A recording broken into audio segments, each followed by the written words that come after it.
Hello everyone, welcome to Vision Australia's webinar, Keeping Your Cool in Close Quarters. 16th of April 2020, I'm Stella Glory and I'll be your host.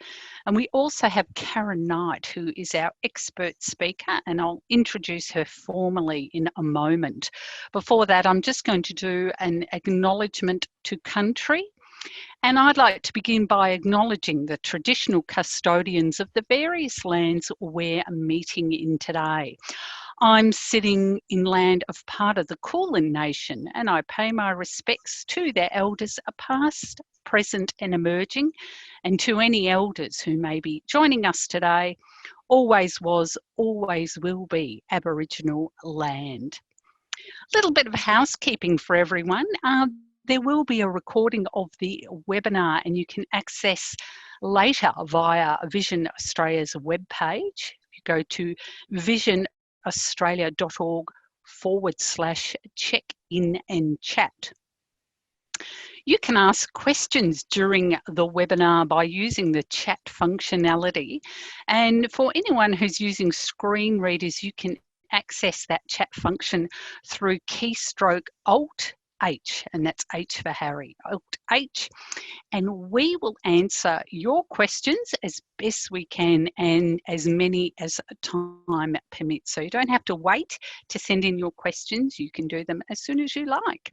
So on to our webinar. A little bit about myself. I'm the Client Communications Advisor here at Vision Australia, and I'm also the host of the radio program and podcast, Talking Vision.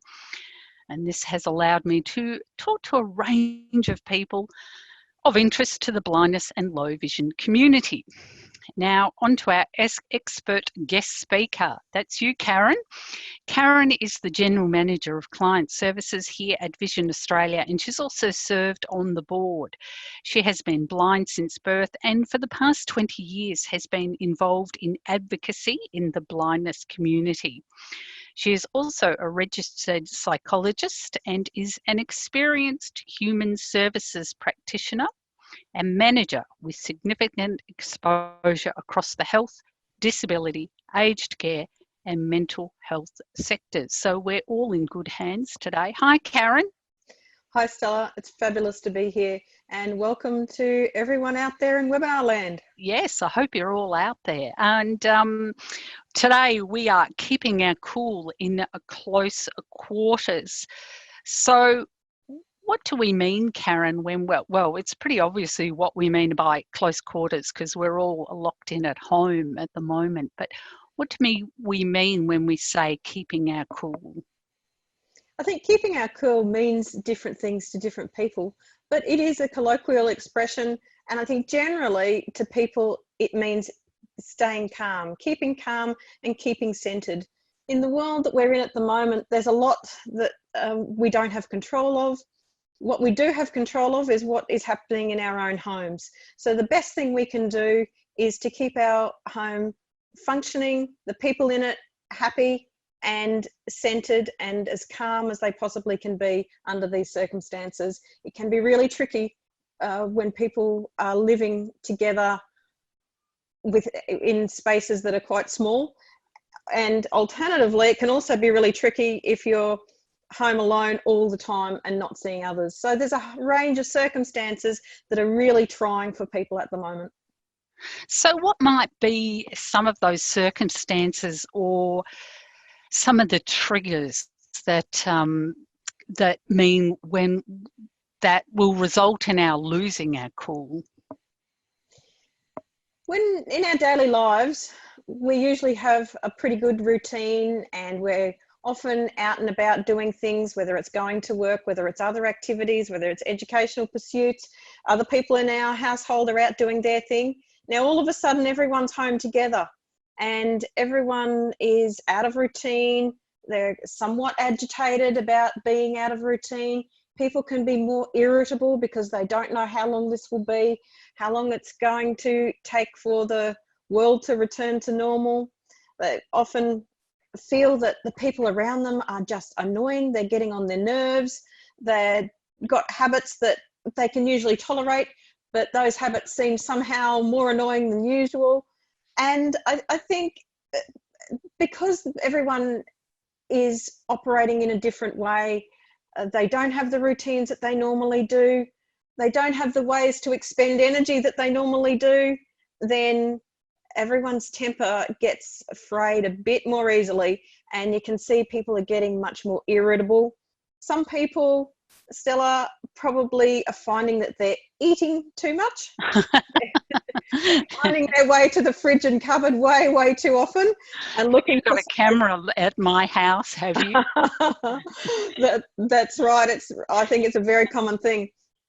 I think some people, on the other hand, when they're worried, often don't eat enough, and so they can be down the other end of the spectrum. But because people haven't got the usual routine, they're often not sleeping really well. Some people find that it's not easy to go to sleep because they're worrying, or they just haven't done enough physical activity to get them tired, so they're not getting enough sleep. Others, on the other hand, might find that they just feel so tired all the time, and they're sleeping and don't understand why, because they're not doing anything to make them tired. So people have so many different reactions, and people in the same house can be having all those different reactions, and tempers get frayed, and clashes can happen that mightn't otherwise happen, and situations can escalate and get out of control far more than they otherwise might. This all sounds pretty chaotic and very hectic, and it might seem overwhelming for people, and there's not a lot that they can do about it. But are there some strategies, or are there some coping mechanisms that can assist people? So when we talk about routine, it might seem a bit odd to have a routine in these time. What is the point of getting out of bed and having a shower and washing your hair and putting on some decent clothes? Does that sort of thing help? That seems to really help people. We know often we talk about children behave better when they're in routine. Well, it is the same for adults. And so what it's important for us to do is figure out how we can create a routine in our day. And sometimes, particularly in these situations, it needs some forward planning. So to think about the day before, what your next couple of days are going to be looking like. Are you going to have a particular time that you get up? What sort of structured activity are you going to do during the day? For some people, it might be that they have to work. For some people, it might be that they need to support their children at school online. For some people, it might be that they want to connect with some particular friends, or they want to attend the clubs that they used to be able to attend, and figure out how to do that, whether it's online or some other way. But making a list of the activities that you want to do the next day and what's going to help you do that. People work best if they have something to look forward to. And so often what it can be helpful to do is create a routine that has things in the routine that you really do enjoy, that you will look forward to, but also things in that routine that are going to take a bit more effort, but you're going to feel really satisfied when you've completed that task. Maybe it's cleaning out some of those cupboards that you haven't ever got to, and it might seem like a really boring job, but it is something that you can say, yeah, I achieved that, I feel really good about that. So having some routine, what's going to mark the start of that routine? So if you're working at home or doing some particular activities, maybe it's actually getting up, having breakfast, getting dressed for the day as if you were going to go out to the activity that you might otherwise have been doing. And so for me, when I need to work at home, I get up and get dressed for work just like I'm going to work. And secretly, the only thing I don't do is put my shoes on. Is that helpful? How is that helpful for you to do that? For me, it helps my mind get in the right place, that now it's work time. It's not time to be doing any other things. Sometimes it can take a bit of practice, and sometimes you think, oh no, but I really just want a bit more sleep in, or I want a second cup of coffee, or I want something else. I want to sweep the floor before I actually do this other activity. It helps your mind get into the place that now it's time to focus on this particular area. Similarly, Stella, at the end of the activity, it's good to be able to really signify the end of that activity. So if it is studying or working or doing a particular hobby, then know what your finish time is and make that happen, so that you shift to a different place in the house to signify the end, or you go out in the backyard to do something completely different. You know, if you've got the capacity to walk around the block, do that. It's signifying again to your brain that this is the end of that particular activity. It's time to shift gear, and for some people it might be a glass of wine at the end of the day. Just that we make sure that some of those habits don't become 5 glasses of wine at the end of the day. Yeah, that's right. I had a friend say to me the other day, I'm drinking too much wine. This was about herself. And I said, I think that's what most people are doing at this time. So while we do want to treat ourselves, you know, it's you need to put a limit on that. And I loved what you said about treating yourself. Basically, we have to treat ourselves like we treat children, not condescendingly, obviously. Now, you were talking about getting ready for work and having that routine. What about people who might be not working, or they might be retired or maybe stood down from their job and they feel like they've got a lot of loose time on their hands? Yes, I think it's equally important to try and do something to structure that time. And they may have to really think about some activities to structure that time. Maybe it's phoning friends, you know, and keeping in touch with people that maybe live nearby or even live far away, but it's keeping in touch with other people. Perhaps it's reading if they like reading. Perhaps it's doing activities. It might be cooking.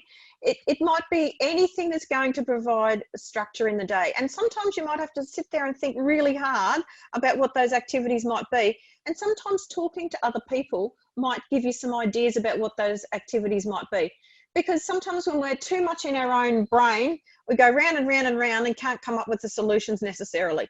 So reaching out to other people who know you well, they might be able to come up with other ideas, as might other friends who have taken up some new activities. They've got onto a, you know, maybe a new group online or a new book club, or maybe they've started to come to the check-in and chat webinars at Vision Australia, and that's maybe how you're here today. So I think it is still about finding the activities to give yourself some structure and some meaning, because there's nothing that will make you feel down more than the day is just going on and on endlessly with no real direction. And I think also, Stella, I think also one of the things is that people need to look inside themselves about what their strengths might be. So if there is a particular tool that you can use online called VIA Character Strengths, VIA Character Strengths, and that looks at what some of your character strengths are, but you might know that one of your strengths is humour.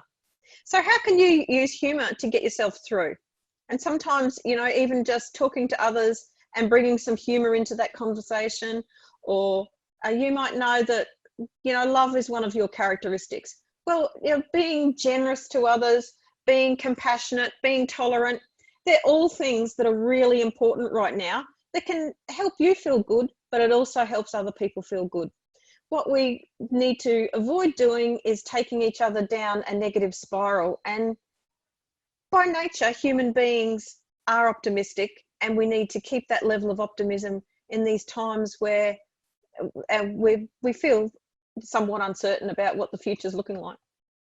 Now, we just had a comment here from Dominique, who is one of our guests today, and she said she finds going for a walk really helpful, and also says, rub it in, the weather in Perth, WA, is great for getting out for a walk at the moment, and you might have the same thing there, Karen. And the weather in Melbourne over just before Easter and over Easter was pretty full on. It was kind of cozy at times. So did you like Dominique's method? Absolutely, yes. Well, luckily I'm in Brisbane, so probably similar weather to WA, and yes, it's a beautiful time of year to be out and about. And so physical activity is a really important way of staying positive. So whatever capacity you have to do some physical activity, it's great. Getting out and about, breathing some fresh air. If you don't have anyone to assist you getting out and about, and you don't have the confidence with your mobility to get out and about, figure out how you might be able to do something indoors. And, you know, that might be getting some exercises online that you think you can do. It might be getting a group of friends and sharing ideas for exercise. It might be simply doing some push-ups and star jumps and stretches. So, you know, and it's also music is very therapeutic too. So yeah, you tapped right into, somebody else made the comment that dancing to music's always a good thing. And your neighbours won't mind. Not That's at this right. time. They might be joining in if they can hear your music. So yeah, movement is really, really important. So somebody, Tori, says she loves, or he loves, going to the beach. It's been so relaxing for me. Now, the beaches in many places are closed, but I think you're allowed to walk along them or have a quick dip in some places. Yes, it does. It does vary across Australia what you're allowed to do quite a bit, but walking on the beach is really great. I love walking on the beach as well. I don't live near a beach, so all I can do is dream about it right now. But yes, walking on the beach is, and that smell of the sea air, it really does revitalise you and, you know, make you feel alive. So that's really important if you've got access to that sort of environment. So just on that topic about senses, I'm finding that I have ignited my love of scented candles. I'd forgotten how much I enjoyed them, and I just find lighting a candle and this how relaxing and nice that can be. Yes, scented candles are really helpful like that. I've got a couple at the moment. I'm not too keen on lighting them because I'm always scared the flame will get out of control and I'll never realise. Yes, maybe I shouldn't have said that. But the smell, I really love the smell in the air around my house. And, you know, smells can really help people, that sort of can help people calm down. That scent, that fresh scent can help people calm down. So it is about things that you can do in your environment to really help make you feel calm and the people around you feel calm. And, you know, just as anxiety can be contagious, so can calm. And so if you're calm, it does help other people to, you know, stay calm as well.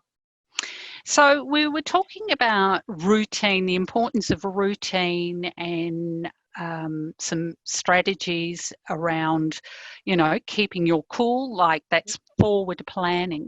What happens if you are in the moment of losing your cool? You know you've lost your cool, but somehow we've all been there where we can hear ourselves and are thinking, yeah, this isn't good, but you can't really get outside. How do we manage that moment of getting outside of that negative space where we've completely lost our cool? That's right. It is a matter of identifying it, which can be challenging when you're in quite a state that's sort of quite uptight, that you're yelling, that you're not in control necessarily of what you're doing entirely. So you need to be able to have a bit of a plan in mind about how will you know when you're getting like that? Mm. What will you feel? What will you be thinking? And then what can you do to stop? And there are a few strategies like just walking away, walking out the back, walking away, going to a different place in the house, away from other people, or even if you're there on your own and something's really triggered you, go to a new environment. You also need to be able to take really deep, slow breaths and really, just taking time. Another strategy is that I don't know if anyone has used is visualizing, and visualizing a stop sign. So every time you feel yourself going to a place where you don't want to go, it's visualizing that stop sign and making yourself stop. There's also another strategy where you can visualize the color blue. Now, for those of us some of us have been blind since birth, you can't visualize the color blue, but that sense of cool calmness, and you can picture it going in through the soles of your feet, up through your legs, up through your abdomen, stomach, chest, arms, neck, face and head, and then some really slow, deep breaths to bring that sense of calm. And if you repeat the deep breaths about 4 or 5 times, you will be able to calm yourself down and center yourself. So you're using visualization, using breathing, using those strategies of taking yourself to a different room, different place. They're all really important skills to practice. The first time you do some of these things, you're not necessarily going to be that good at it. But everything in life we learn by practice. And these strategies are no exception. I loved what you said about learning to recognize first, because often you might be anxious and may not actually realize that you have lost a cool or you are anxious. And you mentioned early on some of the signs. So can you just go through those again? How to know if you are anxious or you're about to lose, you're a bit uptight or about to lose your cool? So different people will notice different things in different orders, but some of the physiological symptoms are around your heart racing. Your palms might be sweaty. You're just feeling all clammy. Your breath is a lot shorter. You're breathing more quickly. Also, you're likely to feel that you're irritable, feel that you're really agitated, and some of the smallest things really make you annoyed. Like your husband's breathing. Yes, like things that wouldn't otherwise do that, but they just really, really make you annoyed. Also, you can have butterflies in the stomach.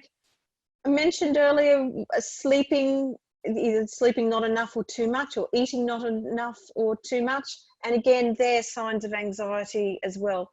Also, monitoring your thoughts, because when you're anxious, your thoughts can go round and round and round in the same circle, and it's hard to break that cycle.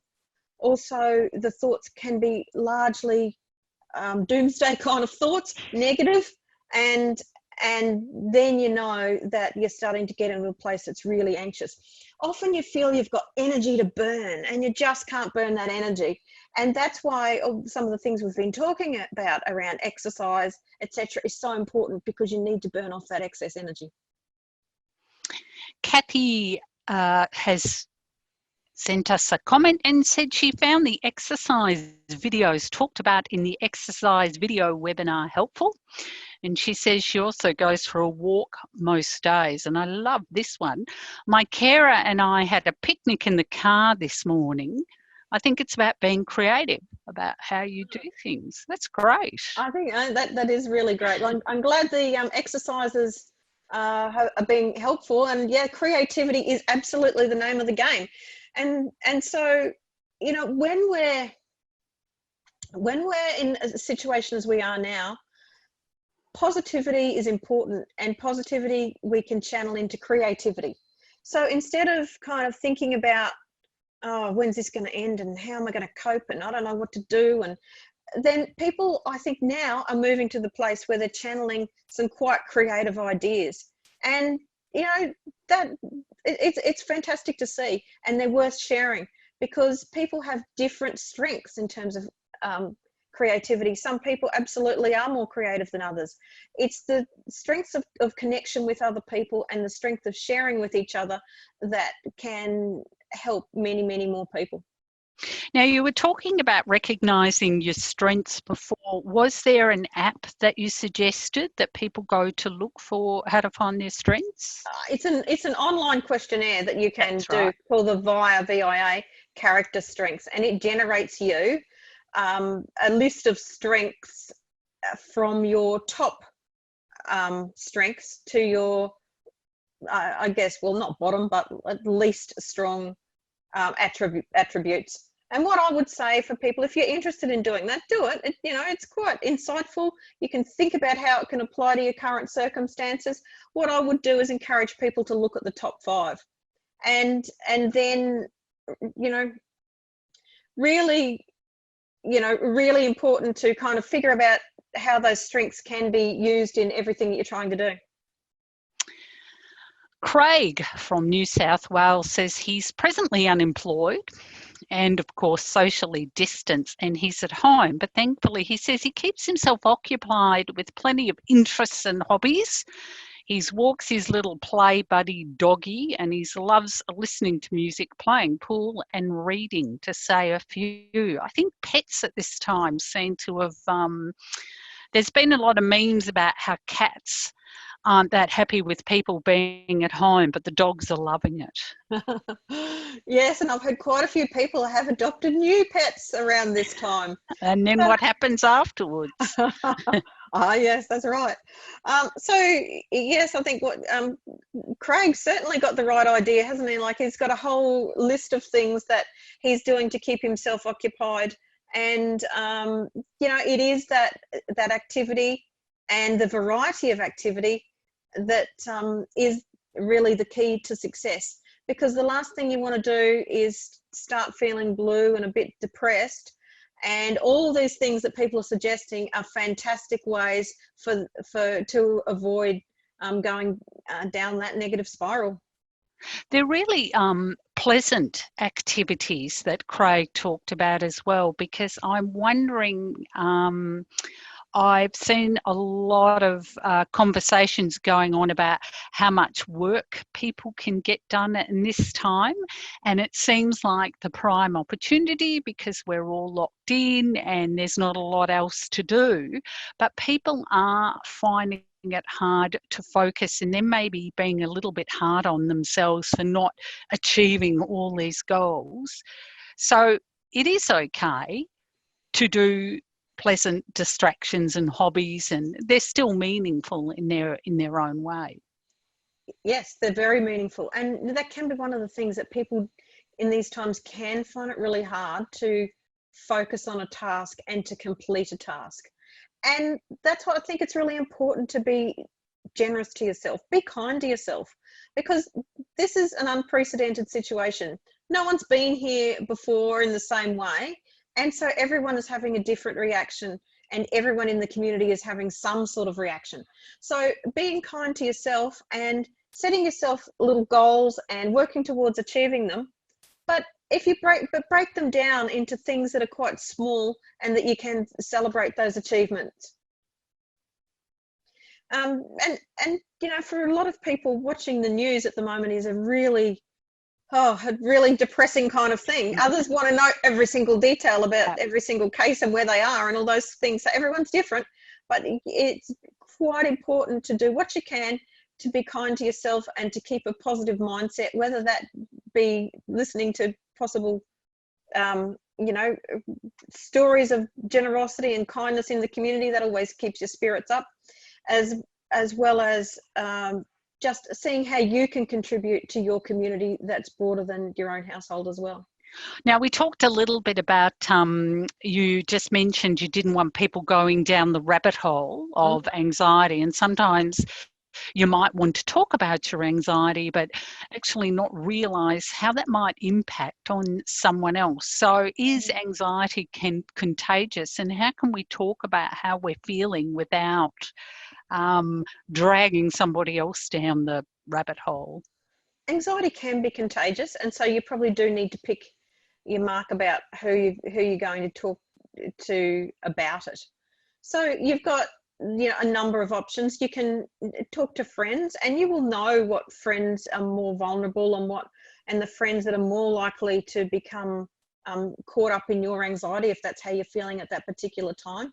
So it's probably not those people that's best to talk to, but you may have someone in your family or extended network that you think is a really good person listening. You can certainly start there. Of course, there's also a number of professional services that you can connect with. So there's, for people who are parents, Parent Line, I bet they're getting a lot of calls lately, with parents being driven sometimes crazy with the kids at home all the time. There's also Lifeline, you can call them. Beyond Blue has some really good resources online. It is a matter of you know, being mindful about the importance of talking, because talking your feelings out does really help, but it's picking the right person to talk with. It's a positive response that you get. You don't want to send anyone else on a negative trajectory, and also it needs to, if they're not in a good place either, it might make you feel worse than you started out. So it is picking the mark.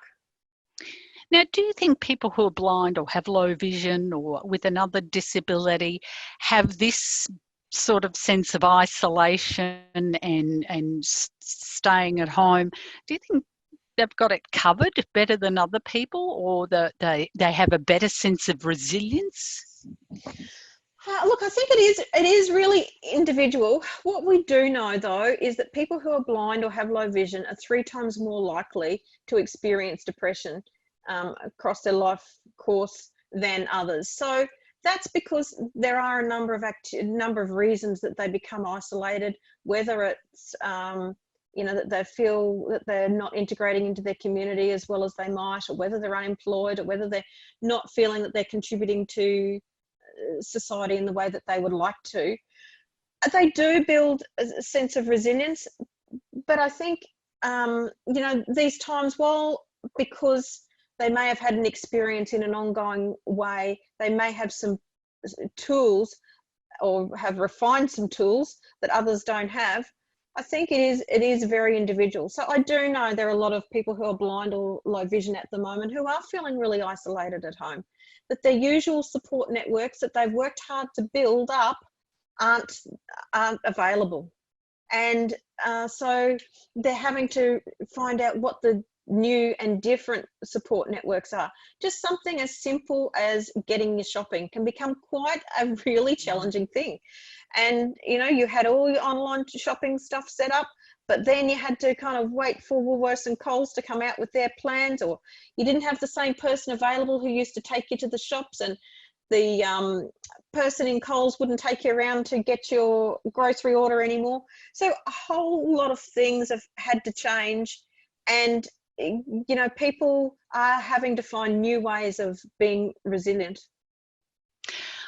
We have about 10 to 15 minutes to go on our conversation. We'd love to hear any questions or comments from our participants that I know have tuned in today. Now, we've talked about how we can help ourselves during these times. What might be some of the things that we can do for the people around us? You talked about being kind and you know, to ourselves and to other people. So what might that look like? I think there are lots of people in our, could be in our extended families or friendship networks that are alone now. So reaching out to other people, giving them a call to seeing if they're okay, seeing if there's anything they need. You may not be able to help them with the thing that they need, but you may be able to point them in the right direction about how to get their dilemma solved. Because remember, sometimes if you're struggling with a particular issue, you can't see the wood for the trees and you can't see the solution that might be there. So reaching out to others is a really important way of supporting people. Being a listening ear, let people know that you're there. Suggest things that have worked for you. You know, be that person who can provide, I guess, support and ideas to keep people entertained. And how important is it to be a bit more flexible with the people that you might be sharing quarters with at this time? It is really important to be flexible, and probably sometimes harder to be flexible because you're not feeling sometimes particularly flexible yourself, and so it's hard to be flexible with others. But yes, it is. You know, maybe some of the rules that applied before don't apply now. In fact, a lot of the rules of our community don't apply now, and so that you may decide that there are some rules in the way that your household functions that no longer apply at the moment. And you know, you may find that you're more prepared to do some things for other people, for your children.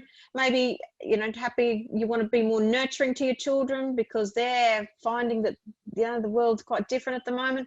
Maybe you've got nieces, nephews, those kinds of things, that the children that you can support in some other way. And it may just be having a FaceTime conversation.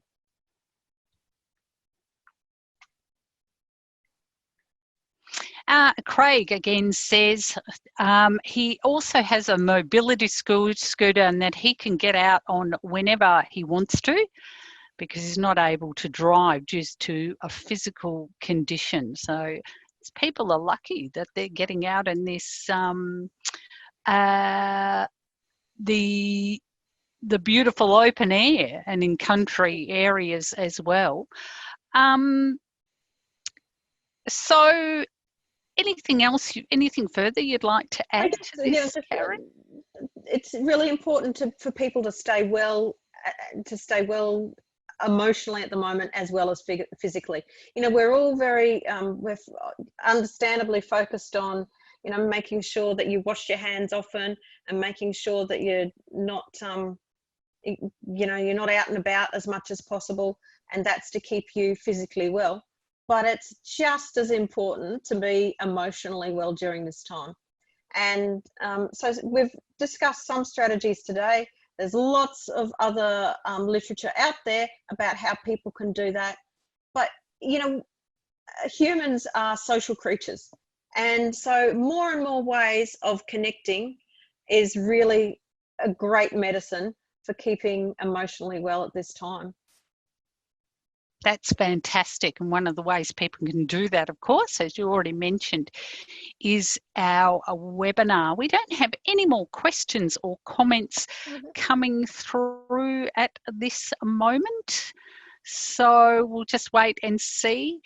No, that's about it. So thank you to everyone for attending. Don't forget, or do remember, that recordings of past webinars and a schedule of upcoming webinars can be accessed via our webpage at visionaustralia.org/check-in and chat. That's visionaustralia.org/check-in and chat. Now, the check-in and chats are taking place every Tuesday and Thursday. And next week we have Organising Your Home. That's next Tuesday. And then next Thursday, Building Bone Health Without Leaving Your Home. That sounds good. Get your leotard on for that one. Now, Vision Australia is currently also offering services via telehealth, which is conducted through phone, video conferencing, email, or a combination. And if you'd like some support to be set up with telehealth, you can contact our AT help desk here at Vision Australia on 1300 847 466, 1384 7466, or email info@visionaustralia.org for more information and to get started. That's info@visionaustralia.org if you'd like more information. Karen Knight, thank you so much for your time today. Are you keeping your cool currently? I think generally speaking, I am. Yes, no, it's taken me a little while to adapt, I have to admit, but now I'm feeling quite good. So that's the thing, isn't it? It's adapting. It is adapting, and that's what, that's, again, as humans, that's what we are really good at, is adapting. So keep on adapting, keep on creating new ways of living through this COVID pandemic, and stay safe and well. Thanks for the opportunity, Stella. You're welcome, and thank you very much. And for all those listening in and watching today, and you have been at Keeping Your Cool and Close Quarters. Please stay safe, everyone, and keep your cool.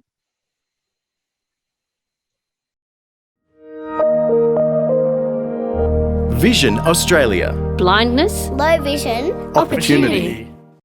Vision Australia logo. 3 navy blue ovals linked together diagonally within a bright yellow rectangle.